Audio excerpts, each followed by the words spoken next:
Chapter 16. El Sordo was here, Pilar said to Robert Jordan.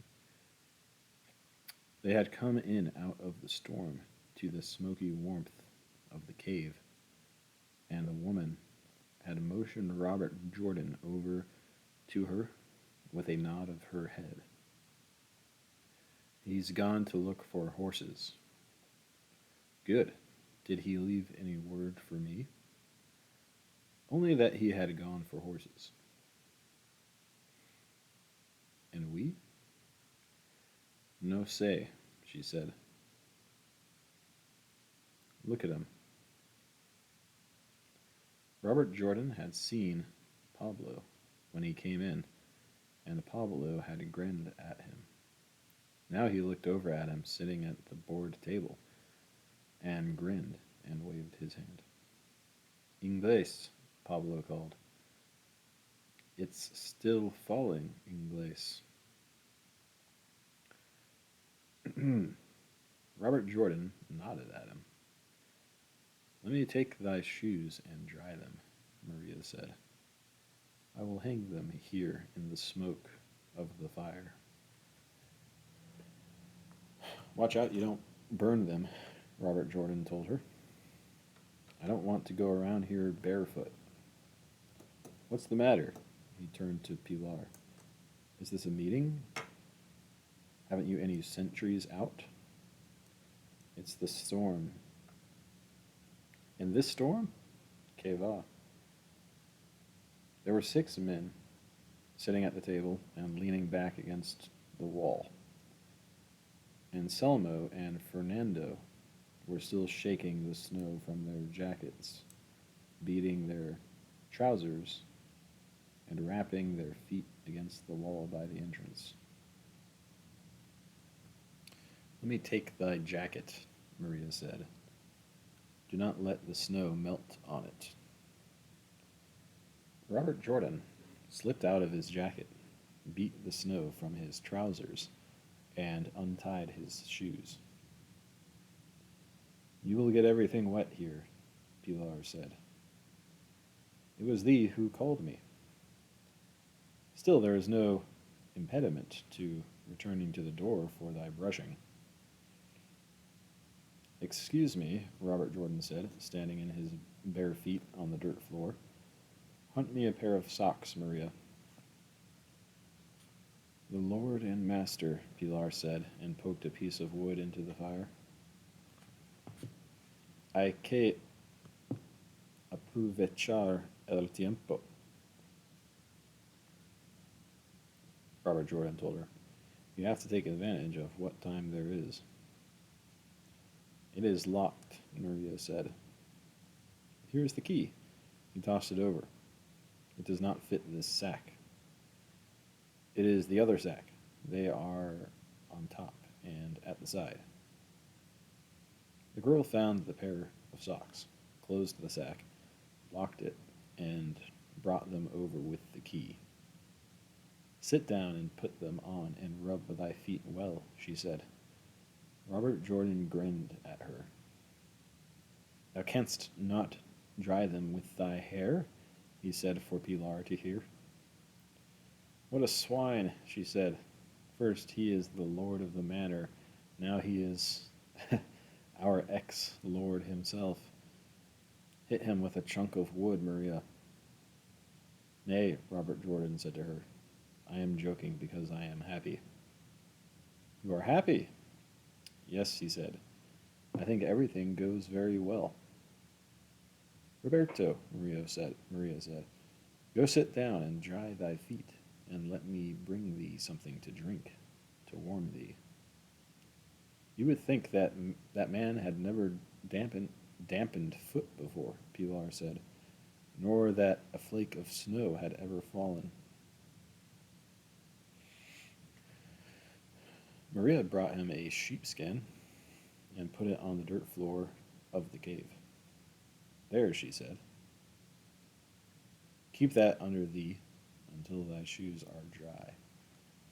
The sheepskin was fresh, dried, and not tanned, and as Robert Jordan rested his stocking feet on it, he could feel it crackle like parchment.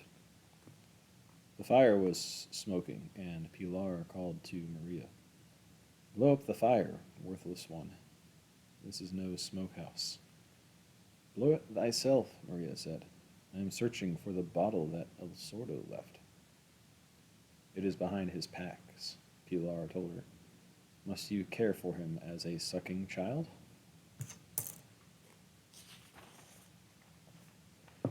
No, Maria said, as a man who is cold and wet, and as a man who has just come to his house. Here it is. She brought the bottle to where Robert Jordan sat. It is the bottle of this noon. With this bottle, one could make a beautiful lamp. When we have electricity again, what a lamp we can make of this bottle. She looked at the pinch bottle admiringly. How do you take this, Roberto? I thought it was Inglés, Robert Jordan said to her. I call thee Roberto before the others, she said in a low voice and blushed. How do you want it, Roberto? Roberto, Pablo said thickly and nodded his head at Robert Jordan. How do you want it, Don Roberto? Do you want some? Robert Jordan asked him. Pablo shook his head. I am making myself drunk with wine, he said with dignity. Go with Bacchus, Robert Jordan said in Spanish. Who is Bacchus? Bacchus, Pablo asked. A comrade of thine, Robert Jordan said. Never have I heard of him, Pablo said heavily. Never in these mountains. Give a cup to Anselmo, Robert Jordan said to Maria. It is he who is cold. He was putting on the dry pair of socks, and the whiskey and water in the cup tasted clean and thinly warming. But it does not curl around inside of you the way the absinthe does, he thought. There is nothing like absinthe. Who would imagine they would have whiskey up here, he thought. But La Granja was the most likely place in Spain to find it when he thought it over. Imagine Sordo getting a bottle for the vesting dynamiter and then remembering to bring it down and leave it. It wasn't just manners that they had. Manners would have been producing the bottle and having a formal drink. That was what the French would have done, and then they would have saved what was left for another occasion. No, the true thoughtfulness of thinking the visitor would like it, and then bringing it down for him to enjoy when you yourself were engaged in something where there was every reason to think of no one else but yourself, and of nothing but the matter in hand. That was Spanish. One kind of Spanish, he thought. Remembering one kind of Spanish, he thought. Remembering to bring the whiskey was one of the reasons you loved these people. Don't go romanticizing them, he thought. There are as many sorts of Spanish as there are Americans, but still, bringing the whiskey was very handsome. How do you like it? He asked Anselmo. The old man was sitting by the fire with a smile on his face, his big hands holding the cup. He shook his head. No, Robert Jordan asked him. The child put water in it, Anselmo said. Exactly as Roberto takes it, Maria said. Art thou something special? No, Anselmo told her.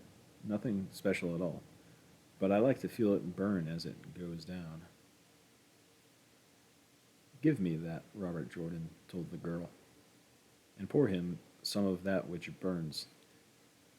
He tipped the contents of the cup into his own and handed it back empty to the girl, who poured carefully into it from the bottle. Ah, Anselmo took the cup, put his head back, and let it run down his throat. He looked at Maria, standing holding the bottle, and winked at her, tears coming from both eyes. That, he said. That. Then he licked his lips. That is what kills the worm that haunts us.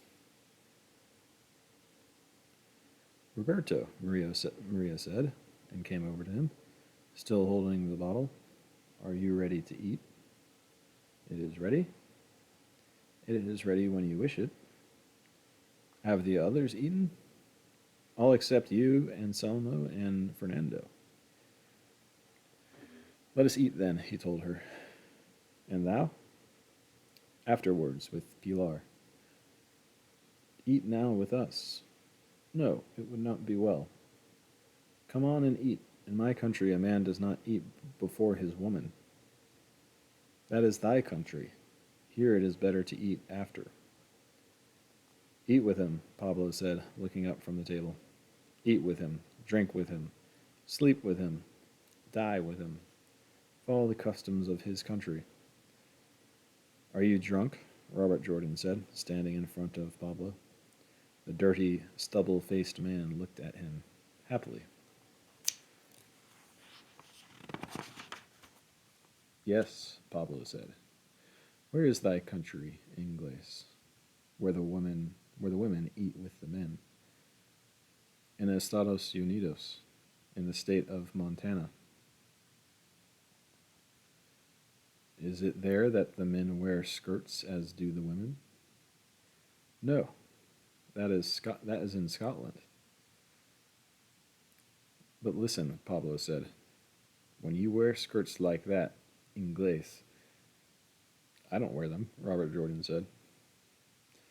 When you are wearing those skirts, Pablo went on, what do you wear under them? I don't know what the Scotch wear, Robert Jordan said. I've wondered myself. Not the Escoceses.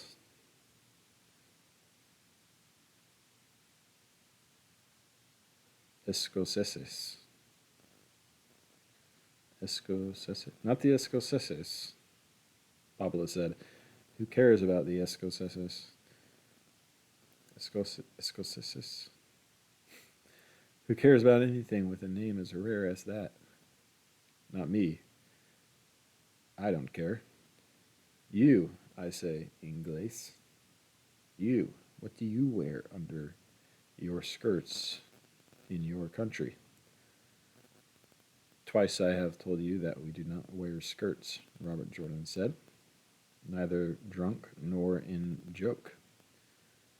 But under your skirts, Pablo insisted, since it is well known that you wear skirts, even the soldiers.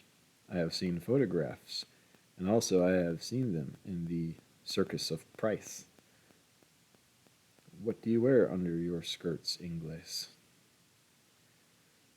Los cojones, Robert Jordan said.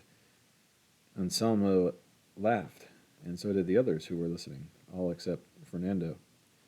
The sound of the gross word spoken before the women, was offensive to him. Well, that is normal, Pablo said, but it seems to me that with enough cojones, you would not wear skirts. Don't let him get started again, Ingles, the flat-faced man with the broken nose who was called Primitivo said. He is drunk. Tell me, what do they raise in your country? Cattle and sheep, Robert Jordan said. Much grain also, and beans, and also much beets for sugar. The three were at the table now, and the others sat close by except Pablo, who sat by himself in front of a bowl of the wine. It was the same stew as the night before, and Robert Jordan ate it hungrily. In your country, there are mountains? With that name, surely there are mountains, Primitivo asked politely to make conversation.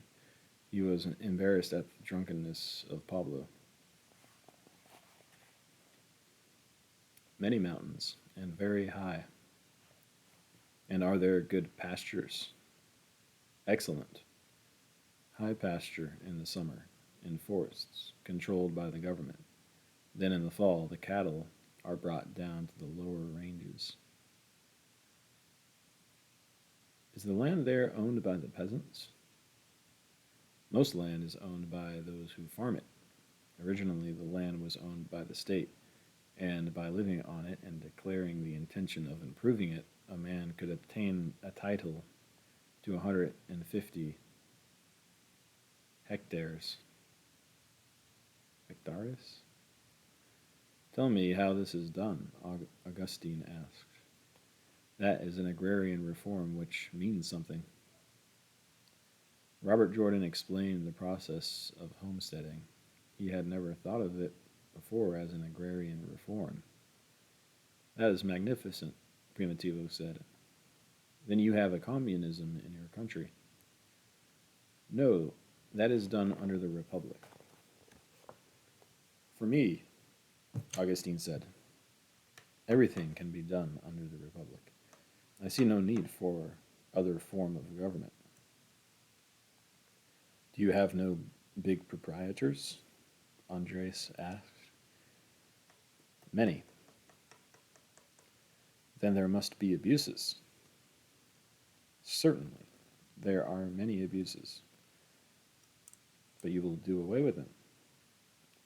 We try more and more, but there are many abuses still.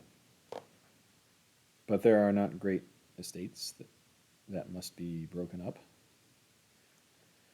Yes, but there are those who believe that taxes will break them up. How? Robert Jordan, wiping out the stew bowl with bread, explained how the income tax and inheritance tax worked. But the big estates remain. Also, there are taxes on the land, he said. But surely the big proprietors and the rich will make a revolution against such taxes. Such taxes appear to me to be revolutionary. They will revolt against the government when they see that they are threatened, exactly as the fascists have done here, Primitivo said. It is possible. Then you will have to fight in your country as we fight here. Yes, we will have to fight.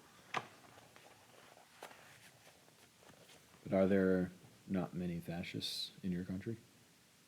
There are many who do not know they are fascists, but will find it out when the time comes. But you cannot destroy them until they rebel. No, Robert Jordan said, we cannot destroy them, but we can educate the people as they will fear fascism and recognize it as it appears and combat it. Do you know where there are no fascists? Andres asked. Where? In the town of Pablo, Andres said and grinned. You know what was done in that village? Primitivo asked Robert Jordan. Yes, I have heard the story. From Pilar. Yes. You could not hear all of it from the woman, Pablo said heavily, because she did not see the end of it, because she fell from a chair outside of the window. You tell him what happened then? Pilar said. You tell him what happened then, Pilar said. Since I know not the story, let you tell it. Nay, Pablo said. I have never told it. No, Pilar said, and you will not tell it, and now you wish it had not happened. No, Pablo said, that is not true. And if all had killed the fascists as I did, we would not have this war. But I would not have had it happened as it happened. Why do you say that? Primitivo asked him. Are you changing your politics? No, but it was barbarous, Pablo said. In those days, I was very barbarous. And now you are drunk, Pilar said. Yes, Pablo said, with your permission. I liked you better when you were barbarous, the woman said. Of all men, the drunkard is the foulest. The thief, when he is not stealing, is like another. The extortioner does not practice in the home. The murderer, when he is at home, can wash his hands.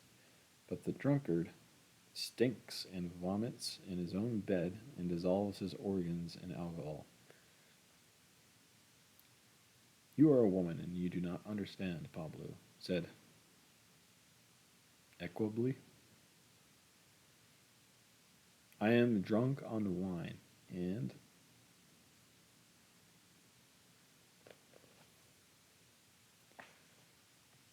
hope you're happy with the new rack.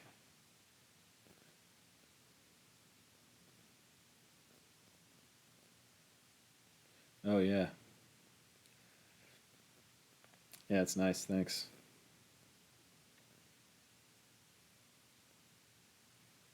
Woman, and you do not understand, Pablo said equably.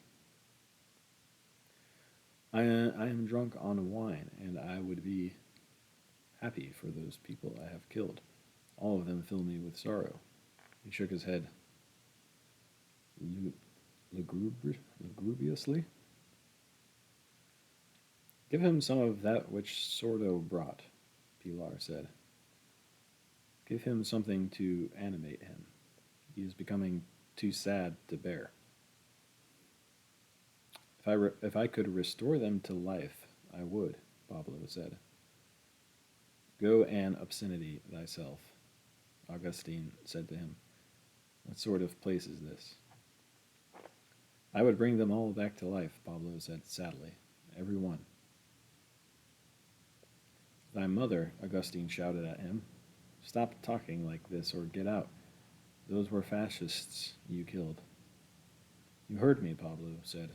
I would restore them all to life. And then you would walk on the water, Pilar said. In my life, I have never seen such a man. Up until yesterday, you preserved some remnants of manhood, and today, there is not enough of you left to make a sick kitten. Yet you are happy in your soddenness. We should have killed all or none, Pablo nodded his head. All or none. Listen, Inglés, Augustine said. How did you happen to come to Spain? Pay no attention to Pablo, he is drunk. I came first, 12 years ago, to study the country and the language, Robert Jordan said. I teach Spanish in a university. You look a very little like a professor, Primitivo said. He has no beard, Pablo said. Look at him. He has no beard. Are you truly a professor? An instructor? But you teach. Yes. But why Spanish? Andreas asked. Would it not be easier to teach English since you are English? He speaks Spanish as we do, Anselmo said. Why should he not teach Spanish? Yes, but it is, in a way, presumptuous for a foreigner to teach Spanish, Fernando said. I mean nothing against you, Don Roberto. He's a false professor, Pablo said, very pleased with himself. He hasn't got a beard. Surely you know English better, Fernando said. Would it not be better and easier and clearer to teach English? He doesn't teach it to Spaniards, Pilar started to intervene. I should hope not, Fernando said. Let me finish, you mule, Pilar said to him. He teaches Spanish to Americans, North Americans. Can they not speak Spanish? Fernando asked. South Americans can. Mule, Pilar said. He teaches Spanish to North Americans who speak English. Still, and all I think it would be easier for him to teach English if that is what he speaks, Fernando said.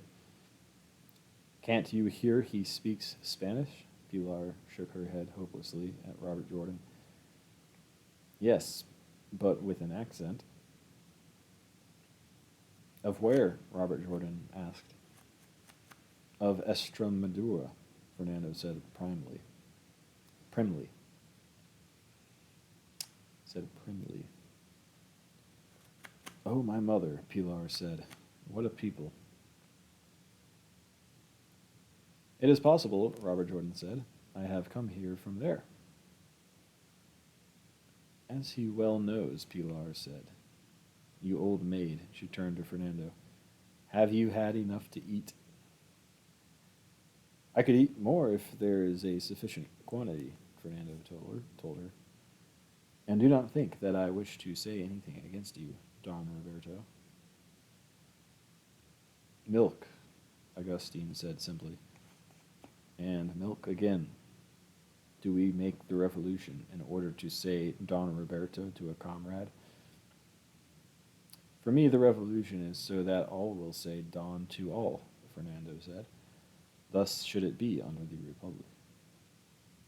Milk, Augustine said. Black milk. And I still think it would be easier and clearer for Don Roberto to teach English. Don Roberto has no beard, Pablo said. He is a false professor. What do you mean, I have no beard? Robert Jordan said. What's this? He stroked his chin and his cheeks, where the 3-day growth made a blonde stubble.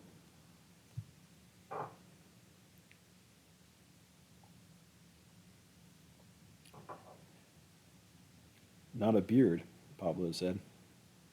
He shook his head. That's not a beard. He was almost jovial now. He's a false professor.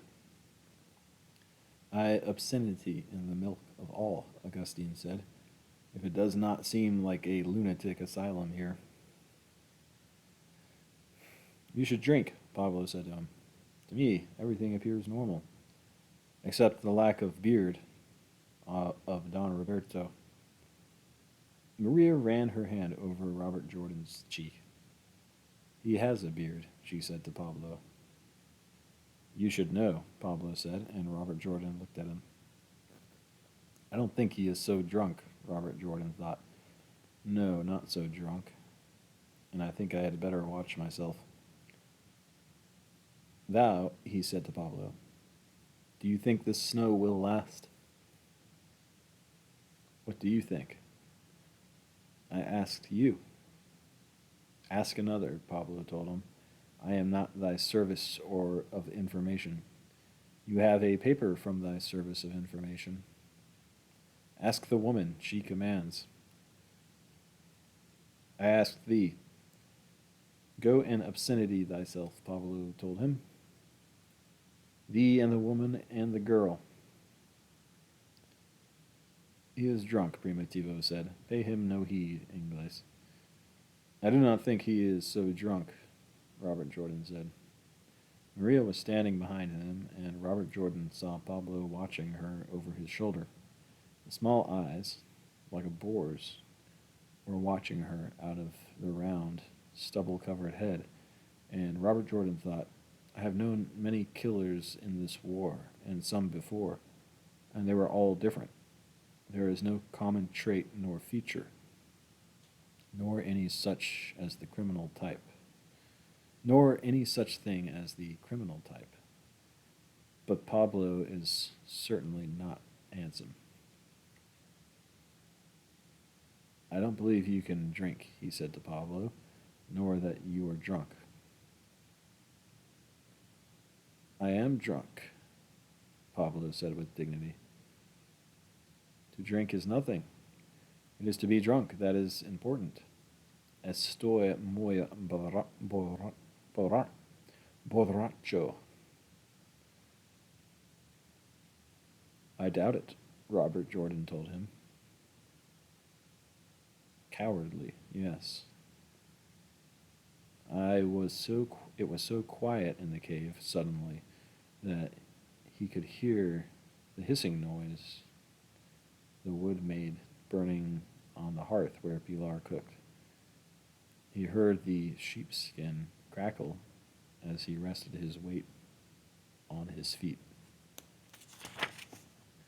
He thought he could almost hear the snow falling outside. He could not, but he could hear the silence where it fell. I'd like to kill him and have it over with, Robert Jordan was thinking. I don't know what he is going to do, but it is nothing good. Day after tomorrow is the bridge, and this man is bad, and he constitutes a danger to the success of the whole enterprise. Come on, let's get it over with. Pablo grinned at him and put one finger up and wiped it across his throat. He shook his head, that turned only a little each way on his thick, short neck. Nay, Ingles, he said, do not provoke me. He looked at Pilar and said to her, It is not thus that you get rid of me. Sinvergüenza, Robert Jordan said to him, committed now in his own mind to the action. Cobarde.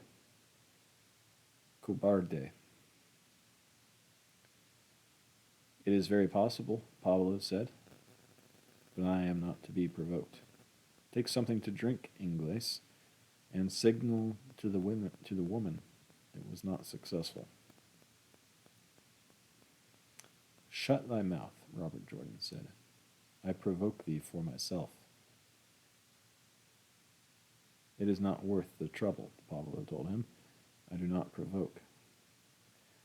Thou art a bichorero, Robert Jordan said, not wanting to let it go, not wanting to have it fail for the second time, knowing as he spoke that this had all been gone through before, having that feeling that he was playing a part from memory of something that he had read or had dreamed, feeling it all moving in a circle. Very rare, yes, Pablo said. Very rare and very drunk. To your health, Ingles. He dipped a cup in the wine bowl and held it up. Salud y cajones. He's rare, all right, Robert Jordan thought, and smart, and very complicated. He could no longer hear the fire for the sound of his own breathing. Here's to you, Robert Jordan said, and dipped a cup into the wine. The trail wouldn't amount to anything without all these pledges, he thought. Pledge up. Salute, he said. Salute and salute again. You salute, he thought. Salute, you salute. Salute, you salute. Don Roberto, Pablo said heavily. Don Pablo, Robert Jordan said. You're no professor, Pablo said, because you haven't got a beard. And also, to do away with me, you have to assassinate me, and for this you have not cojones. He was looking at Robert Jordan with his mouth closed, so that his lips made a tight line like the mouth of a fish. Robert Jordan thought, with that head it is like one of those porcupine fish that swallow air and swell up after they are caught. Salud, Pablo, Robert Jordan said, and raised the cup up and drank from it. I am learning much from thee. I am teaching the professor, Pablo nodded his head. Come on, Don Roberto, we will be friends. We are friends already, Robert Jordan said. But now we will be good friends. We are good friends already. I am going to get out of here, Augustine said. Truly it is said that we must eat a ton of it in this life, but I have 25 pounds of it stuck in each of my ears this minute. What is the matter, negro? Pablo said to him. Do you not like to see friendship between Don Roberto and me. Watch your mouth about calling me negro. Augustine went over to him and stood in front of Pablo, holding his hands low. So you are called, Pablo said. Not by thee. Well then, Blanco. Nor that either. What are you then? Red? Yes, red. Rojo. With the red star of the army and in favor of the republic. And my name is Augustine. What a patriotic man, Pablo said. Look, Ingles. What an exemplary patriot. Augustine hit him hard across the mouth with his left hand, bringing it forward in a slapping backhand sweep. Pablo sat there. The corners of his mouth were wine-stained, and his expression did not change. But Robert Jordan watched his eyes narrow as a cat's pupils close to vertical slits in a strong light. Nor this, Pablo said. Do not count on this, woman. He turned his head towards Pilar. I am not provoked. Augustine hit him again. This time he hit him on the mouth with his closed fist. Robert Jordan was holding his pistol in his hand under the table. He had shoved the safety catch off, and he pushed Maria away with his left hand. She moved a little away, and he pushed her hard in the ribs with his left hand again to make her get really away. She was gone now, and he saw her from the corner of his eye, slipping along the side of the cave toward the fire, and now Robert Jordan watched Pablo's face. The round-headed man sat staring at Augustine from his flat little eyes.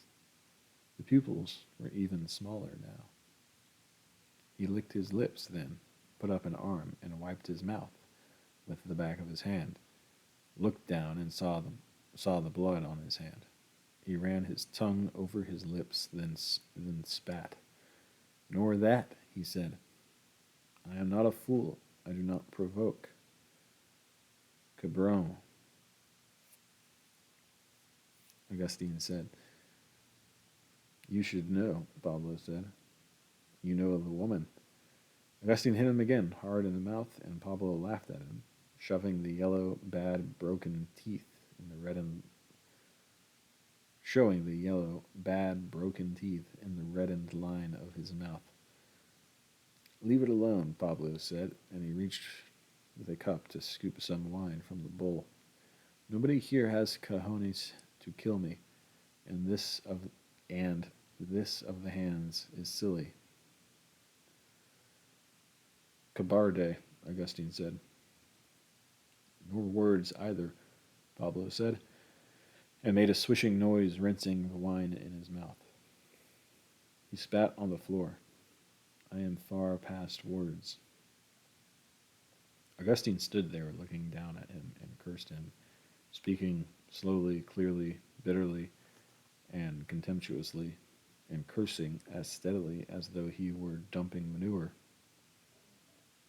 on a field, lifting it with a dung fork out of a wagon.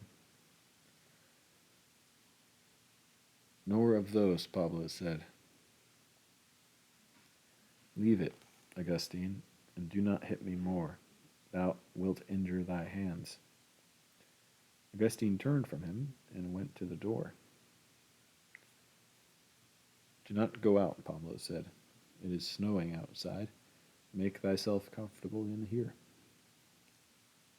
And thou, Augustine turned from the door and spoke to him, putting all his contempt in the single two. Yes, me, said Pablo. I will be alive when you are dead. He dipped up another cup of wine and raised it to Robert Jordan. To the professor, he said, then turned to Pilar. To the Senora Commander, then toasted them all. To all the illusioned ones. Augustine walked over to him, striking him quickly with the side of his hand, knocked the cup. Augustine walked over to him and, striking quickly with the side of his hand, knocked the cup out of his hand. That is a waste, Pablo said. That is silly. Augustine said something vile to him. No, Pablo said, dipping up another cup. I am drunk, seest thou? When I am not drunk, I do not talk. You have never heard me talk much. But an intelligent man is sometimes forced to be drunk, to spend his time with fools.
Go and obscenity in the milk of thy cowardice, Pilar said to him.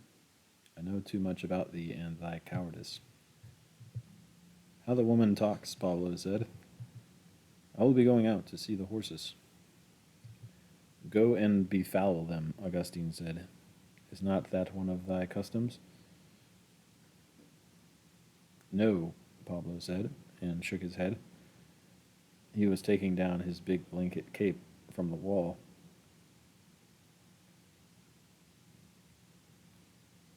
And he looked at Augustine. Thou, he said, and thy violence. What do you go to do with the horses? Augustine said. Look to them, Pablo said. Befoul them, Augustine said. Horse lover. I care for them very much, Pablo said. Even from behind, they are handsomer and have more sense than these people.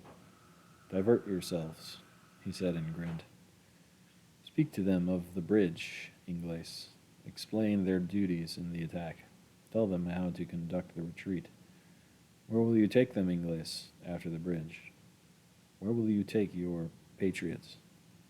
I have thought of it all day, while I have been drinking. What have you thought? Augustine asked. What have I thought? Pablo said, and moved his tongue around, exploringly, inside his lips. Que te importa? What have I thought? Say it, Augustine said to him. Much, Pablo said. He pulled the blanket coat over his head. The roundness of his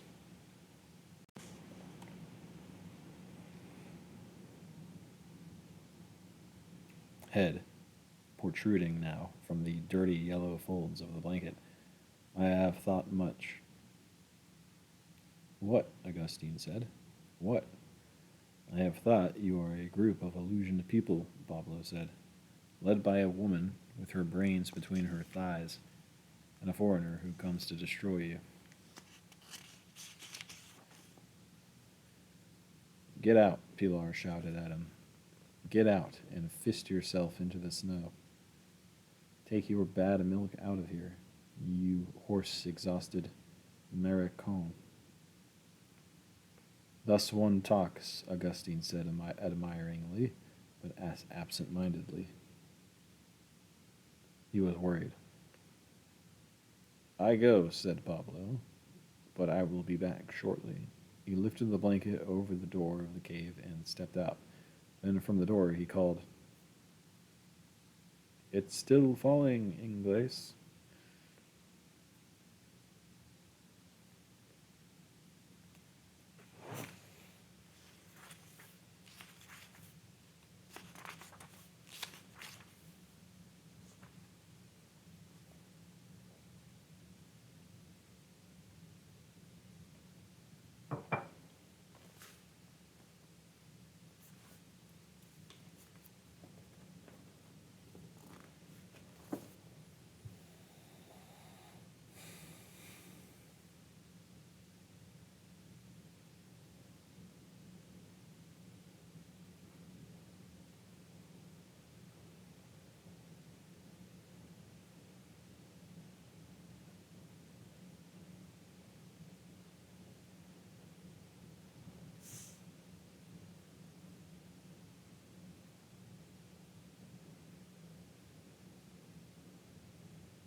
Chapter 17.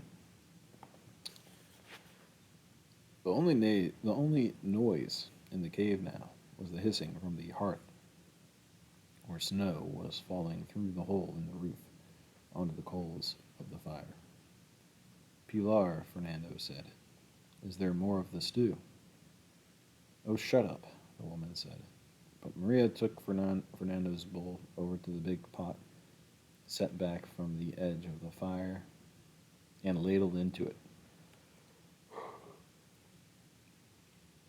She brought it over to the table and sat it down and then patted Fernando.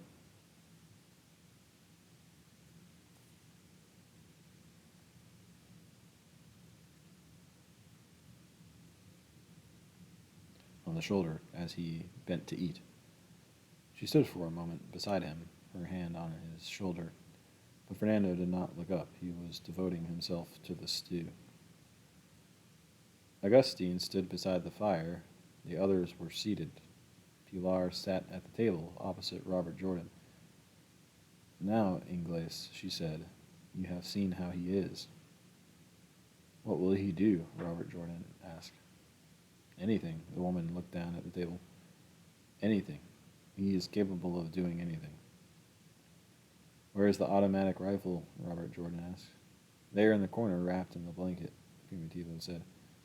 "Do you want it?" "Later," Robert Jordan said. "I wished to know where it is." "It is there," Primitivo said. "I brought it in and I have wrapped it. I have wrapped it in my blanket to keep the action dry. The pans are in that sack." "He would not do that," Pilar said.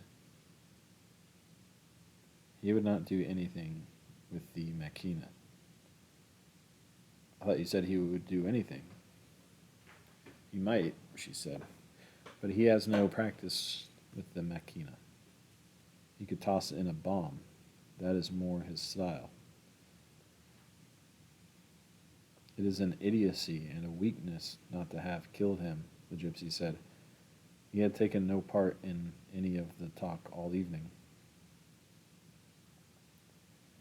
Last night, Roberto should have killed him.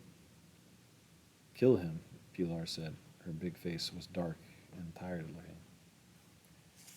I am for it now.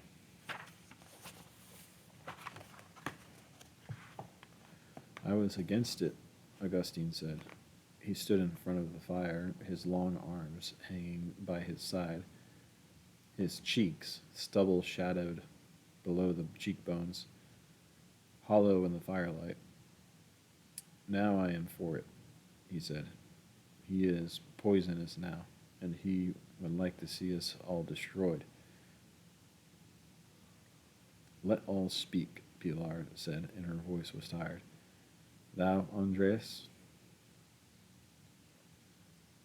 Matarlo, the brother with the dark hair growing far down in the point of his forehead, said, and nodded his head. Eladio? Equally, the brother said. To me he seems to constitute a great danger, and he serves for nothing. Primitivo? Equally. Fernando? Could we not hold him as a prisoner? Fernando asked. Who would look after a prisoner? Primitivo said. It would take 2 men to look after a prisoner, and what will we do with him in the end? We could sell him to the fascists, the gypsy said. None of that, Augustine said. None of that filthiness. It was only an idea, Raphael, the gypsy said. It seems to me that the fasciosos would be happy to have him. Leave it alone, Augustine said. That is filthy. No filthier than Pablo, the gypsy justified himself. One filthiness does not justify another, Augustine said. Well, that is all, except for the old man and the Inglés. They are not in it, Pilar said.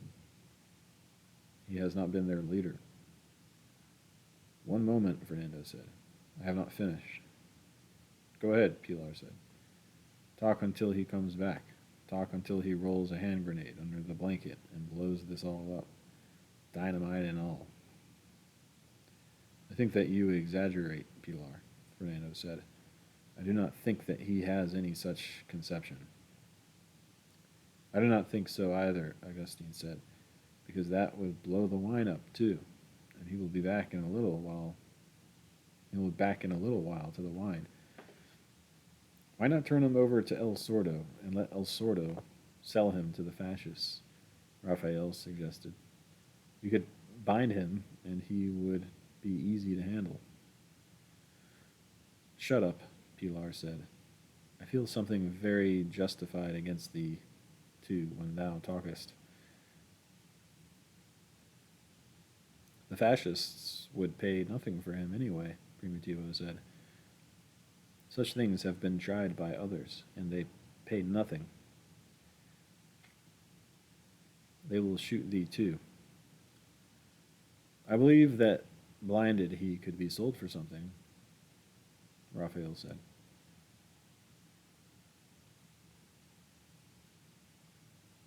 Blinded. Shut up, Pilar said.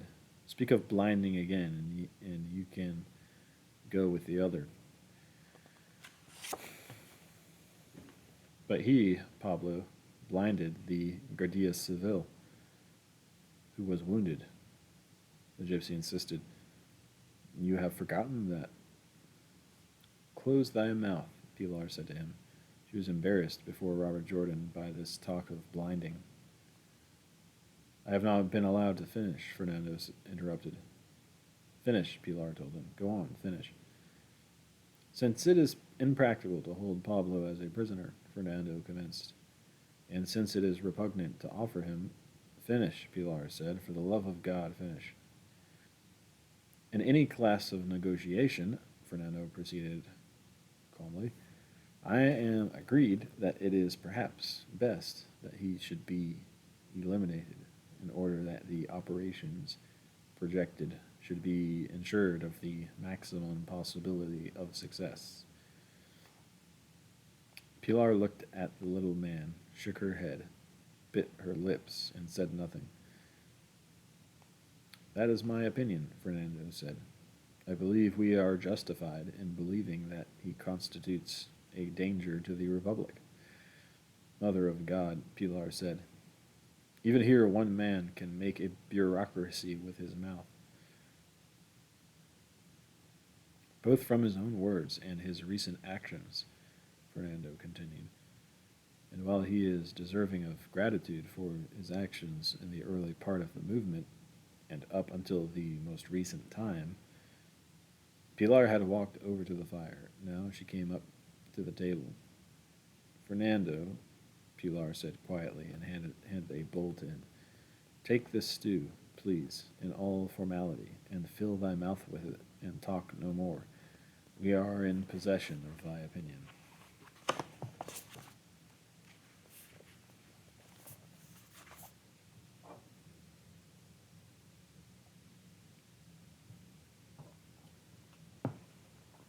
But how then? Primitivo asked, and paused without completing the sentence. Estoy listo, Robert Jordan said. I am ready to do it. Since you are all decided that it should be done, it is a service that I can do. What's the matter, he thought. From listening to him, I am beginning to talk like Fernando. That language must be infectious. French, the language of diplomacy. Spanish, the language of bureaucracy. No, Maria said, no. This is none of thy business, Pilar said to the girl. Keep thy mouth shut. I will do it tonight, Robert Jordan said. He saw Pilar looking at him, her fingers on her lips. She was looking toward the door. The blanket fastened across the opening of the cave was lifted, and Pablo put his head in. He grinned at them all, pushed under the blanket, and then turned and fastened it again. He turned around and stood there, then pulled the blanket cape over his head and shook the snow from it. You were speaking of me, he addressed them all. I am interrupting. No one answered him, and he hung the cape on a peg in the wall and walked over to the table. Que tal? He asked, and picked up his cup, which had stood empty on the table, and dipped it into the wine bowl. There is no wine, he said to Maria. Go draw some from the skin. Maria picked up the bowl and went over to the dusty, heavily distended black tarred wineskin that hung neck down from the wall, and unscrewed the plug from one of the legs enough so that the wine squirted from the edge of the plug into the bowl. Pablo watched her kneeling, holding the bowl up, and watched the light red wine flooding into the bowl so fast that it made a whirling motion as it filled it. Be careful, he said to her. The wine is below the chest now. No one said anything. I drank from the belly button to the chest today, Pablo said. It's a day's work. What's the matter with you all? Have you lost your tongues? No one said anything at all. Screw it up, Maria, Pablo said. Don't let it spill. There'll be plenty of wine, Augustine said. You'll be able to be drunk. One has encountered his tongue, Pablo said, and nodded to Augustine. Felicitations. I thought you'd been struck dumb. By what? Augustine asked. By my entry. Thinkest thou that thy entry carries importance? He's working himself up to it, maybe, Robert Jordan thought. Maybe Augustine is going to do it. He certainly hates him enough. I don't hate him, he thought. No, I don't hate him. He is disgusting, but I do not hate him. Though that blinding business puts him in a special class. Still, this is their war, but he is certainly nothing to have around for the next 2 days. I'm going to keep away out of it. I'm going to keep away out of it, he thought. I made a fool of myself with him once tonight, and I am perfectly willing to liquidate him. But I am not going to fool with him beforehand. And there are not going to be any shooting matches or monkey business in here with that dynamite around either. Pablo thought of that, of course. And did you think of it? He said to himself. No, you did not, and neither did Augustine. You deserve whatever happens to you, he thought. Augustine, he said. What? Augustine looked up sullenly and turned his head away from Pablo. I wish to speak to thee, Robert Jordan said. Later. Now, Robert Jordan said. Por favor. Robert Jordan had walked to the opening of the cave, and Pablo followed him with his eyes. Augustine, tall and sunken-cheeked, stood up and came over to him. He moved reluctantly and contemptuously. Thou hast forgotten what is in the sacks, Robert Jordan said to him, speaking so low that it could not be heard.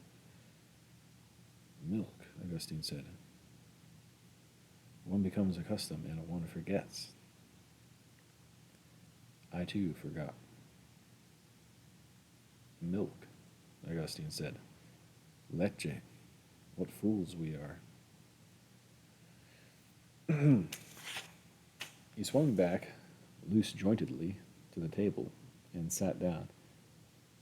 Have a drink, Pablo, old boy, he said. How were the horses? Very good, Pablo said, and it is snowing less. Do you think it will stop? Yes, Pablo said. It is thinning now, and there are small, hard pellets. The wind will blow, but the snow is going. The wind has changed. Do you think it will clear tomorrow? Robert Jordan asked him. Yes, Pablo said. I believe it will be cold and clear. The wind is shifting. Look at him, Robert Jordan thought. Now he is friendly.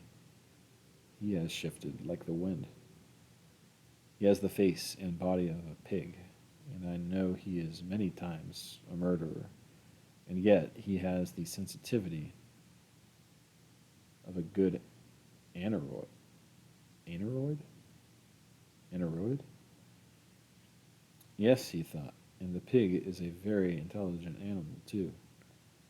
Pablo has hatred for us, or perhaps it is only for our projects, and pushes his hatred with insults to the point where you are ready to do away with him.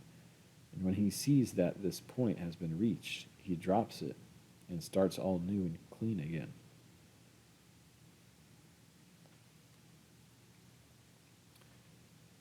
We will have good weather for it, Ingles, Pablo said to Robert Jordan. We, Pilar said. We? Yes, we, Pablo grinned at her and drank some of the wine. Why not? I thought it over while I was outside. Why should we not agree? In what? The woman asked. In what now? In all, Pablo said to her. In this of the bridge. I am with thee now. You are with us now, Augustine said to him, after what you have said. Yes, Pablo told him. With the change of the weather, I am with thee. Augustine shook his head.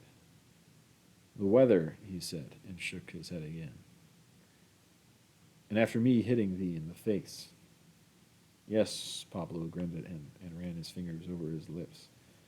After that, too. Robert Jordan was watching Pilar. She was looking at Pablo as at some strange animal. On her face there was still a shadow of the expression the mention of the blinding had put there. She shook her head as though to be rid of that, then tossed it back. Listen, she said to Pablo. Yes, woman? What passes with thee? Nothing, Pablo said. I have changed my opinion.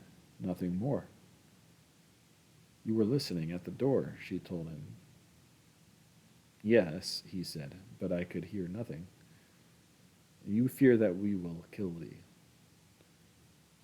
No, he told her, and he looked at her over the wine cup. I do not fear that. You know that. Well, what passes with thee? Augustine said. One moment you are drunk and putting your mouth on all of us, and disassociating yourself from the work in hand, and speaking of our death in a dirty manner, and insulting the women, and opposing that which should be done. I was drunk, Pablo told him. And now? I am not drunk, Pablo said, and I have changed my mind. Let the others trust thee. I do not, Augustine said. Trust me or not, Pablo said, but there is no one who can take thee to Grados as I can. Grados? It is the only place to go after this of the bridge. Robert Jordan, looking at Pilar, raised his hand on the side away from Pablo and tapped his right ear questioningly. The woman nodded, then nodded again. She said something to Maria, and the girl came over to Robert Jordan's side. She says, of course he heard, Maria said in Robert Jordan's ear. Then Pablo, Fernando said judicially,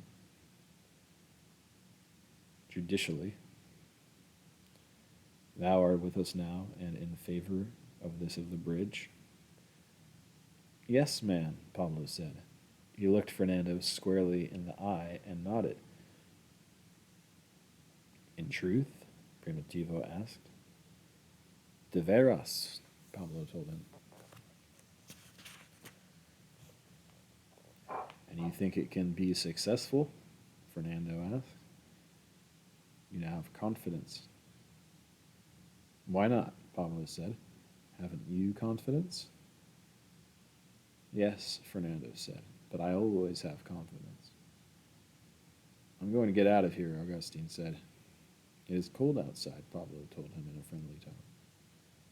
Maybe, Augustine said, but I can't stay any longer in this manicomio.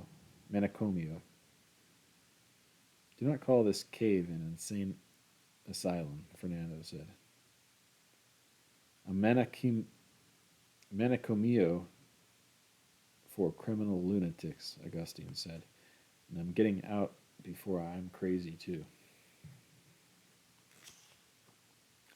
End of chapter 17.